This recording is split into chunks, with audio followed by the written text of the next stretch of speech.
Now, Obamacare sign-ups started October 1st, but the struggles of HealthCare.gov has dominated the news cycle since the shutdown ended. Reports of nightmare sign-ups, dropped connections, and overloaded servers all led to finger-pointing congressional hearings and calls for heads to roll. For a look at the coverage, whether it was fair, accurate, and even helpful, I'm joined here in Washington by Concha from Mediate, Rosie Gray from BuzzFeed, and Jamelle Bouie from the Daily Beast, where I also work. Welcome all. Joe, let's start with you. You had a piece up this week really taking aim at Sebelius's attempted defense of this dysfunction with Jon Stewart, but specifically Sanjay Gupta. She's got no safe harbor here, does she? Oh, no. And what's ironic about this is the guy who exposed Sebelius in terms of everything that's gone wrong with the website is a doctor who also is a reporter, you know, for CNN, obviously, but he's the doctor first. And what made this interview so effective, it was conversational and not confrontational.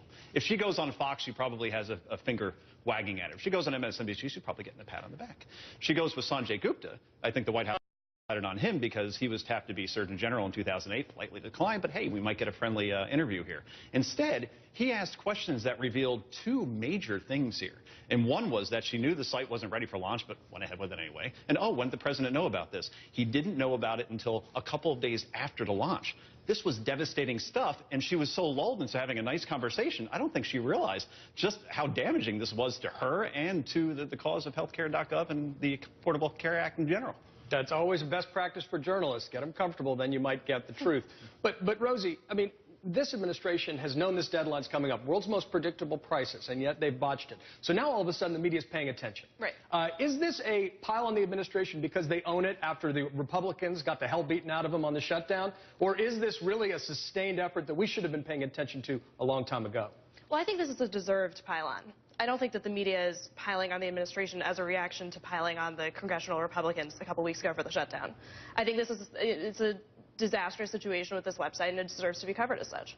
But, Jamelle, you know, the whole Fire Sebelius meme was actually started by the RNC during the shutdown. They were really pushing this, and lo and behold, it has really taken root. It is snowballing to the point where that seems to be the marker of accountability. Right. Is that fair, or are we all buying into an RNC talking point that's taken on a life of its own? I don't think it's fair. I don't think firing Sebelius actually gets you anything fixed with HealthCare.gov.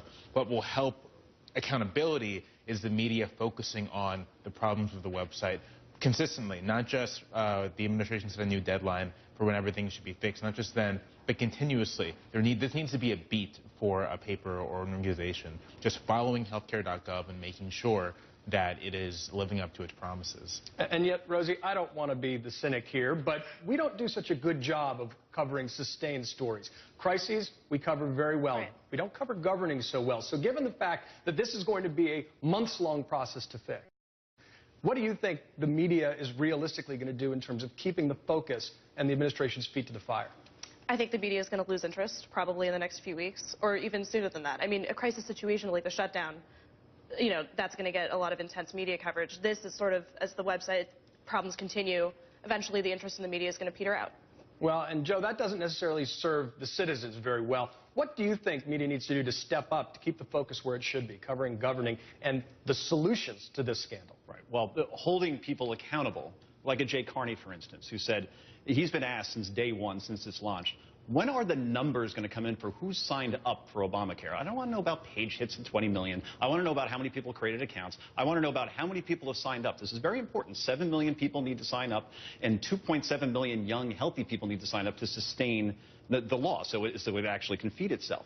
And that has been stonewalled time and again. And the White House press corps asked, and Carney is asked in every kind of form. So finally he said, in mid-November, I will get you a number.